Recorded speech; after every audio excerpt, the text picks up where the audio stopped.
Does anybody else hear that high squeal?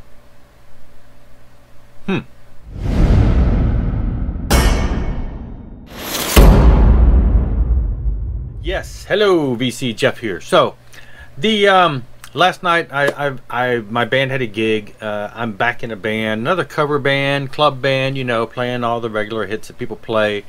And so last night I pulled out my in-ear monitor, which I used to always love to use, but it seems like the setup for that, the sound guy that we use don't, the people we use don't always have a way for that to work, yada yada. Long story. It was worked out last night, so we got it. I brought it in.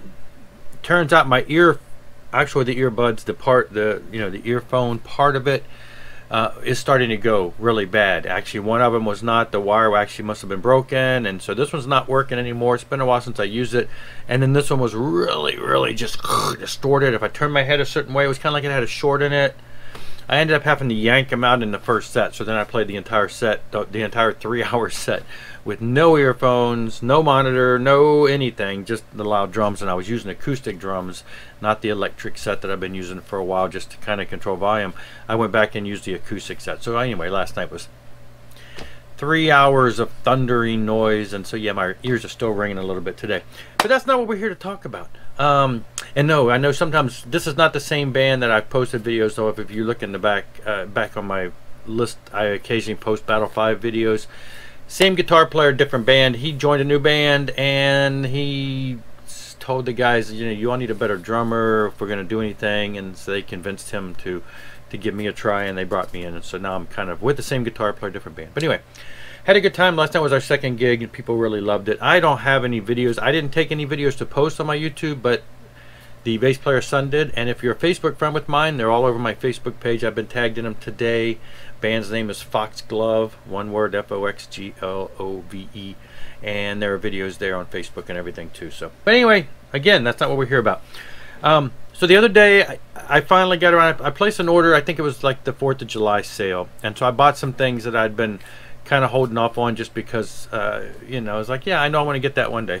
But so this that I picked up, I'm thinking, okay, hey, look, it's a reunion of a band that did a one and done. Now, a lot of people, I've seen this album a lot. A lot of people seem to have this. It's just 1985, one and done, Fierce Heart. I don't know really what kind of impact they had. I just know that a lot of people have shown it. It's just typical melodic 80s type metal. I wouldn't say, you know, hair metal type stuff, but it probably is going to be thrown into that category. The reason I kind of got it is because this is an early band of Rex Carroll. Rex Carroll is just a phenomenal guitar player, and he went on to play in a lot of other bands that I've also got a lot of music from. But this is his early band that, like I say, one and done. I don't know how much of a splash this made in the scene at all, but I've seen people show it in the VC. I've seen people show it on Instagram and stuff. So a new album by these guys, you know, 1985, that's out, and then they're gone, and then 2020, so this is a couple months old, a new Fierce Heart album, and I saw it and I thought, I'm definitely going to buy it. You know, I know Rex Carroll's in that band, and so I'm assuming, hey, this is a reunion album. But then I got it, and I'm like, okay, it's not a reunion album. The only guy in the band is Rex Carroll, the guitar player. All three of the other guys are new guys, new band. But I'm going to tell you, this album smokes. And Rex has not lost a lick of anything. He is a just shredder, but tasteful. And when he shreds, he shreds. And it is just, he has not lost a lick of it with age. And it is a solid album. So the first album, the singer, you know, the production on this is you know, average for the time. Not a lot of money behind it. It's got a little tinny sound here and there. At least the digital tracks I have. The album sounds good. Put it on, you know, analog vinyl, it sounds great. But I've listened to it over the years on like a digital format from a CD, and it's a great album. It's just really solid hard rock, 80s melodic, borderline metal type stuff. And the vocalist has, you know, your average to high range, not real high like some of the 80s screamers, just kind of just solid, but it is a little higher range. It's not a deeper range, a little higher range. Well, when I first listened to this without looking at the name, it was very reminiscent of that. The guy has, you could put on a couple songs and compare him, and it's like, wow, that sounds almost like the same guy with a couple years on him. You know, it's just, it's solid, and the musicianship, and of course the production, everything's a little better. It's, you know, years later.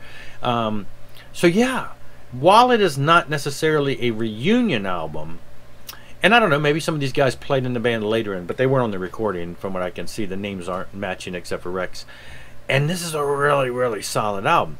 Now, I did just some brief research to find out who is the singer, because he's really good. You know, hasn't done anything else, and he's appeared on some tribute albums at some point. He did some other stuff. He had one album out in like 83, 84, band I've never heard of, probably some local release. But then I ran across that he is on one of the bands on this compilation album that I just happened to have. He is in a band here called Hellraiser, and the song is called Grave Danger, and this is the band here. So I love these kind of albums that, you know, are unsigned talent, and because, you know, some of these may have had cassettes or CDs self-released, but, you know, it's kind of stuff that flew by me, of course, in the day. These are from the 80s.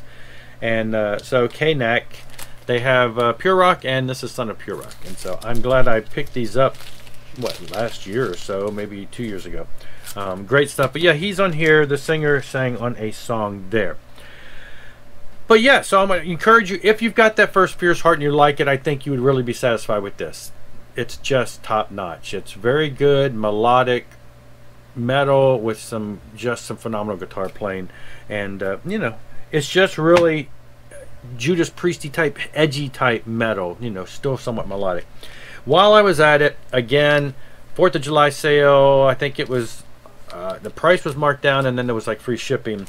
I picked up one of the limited run vinyl releases, one of the early limited run vinyl releases that I never picked up, mainly because it's labeled as like black metal, sort of like what I got the other day, but Frost Like Ashes the other day with the black metal. But it's, I look at this more because black metal, and again, I'm totally a novice when it comes to all of these genres of extreme metal.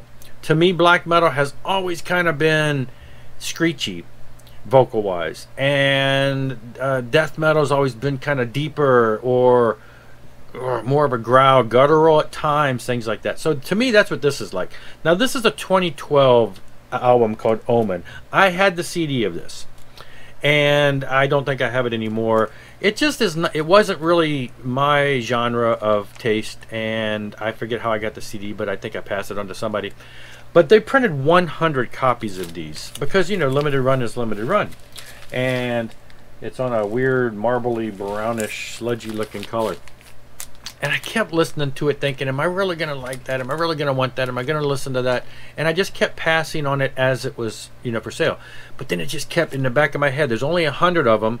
I have a lot of this band stuff digitally, and it's a vinyl pressing, and, you know, so I finally said, okay, look, the price is right, the markdown sale was right, the free shipping was right, I was already going to get the Fierce Heart. I jumped on this. Now, I put this on, I've listened to this twice. I like it. I mean, it's good. Maybe it's just the vinyl difference, maybe it's just revisiting it. Yeah, I mean, it's kind of growly, guttural, but, you know, for the most part, it's not like it's indecipherable. I can make out, you know, what he's saying, and with more spins, you know, so it's not what I call black metal like the Frost Like Ashes album that I got, which is a little more screechy at times, but also, you know, a little guttural at times.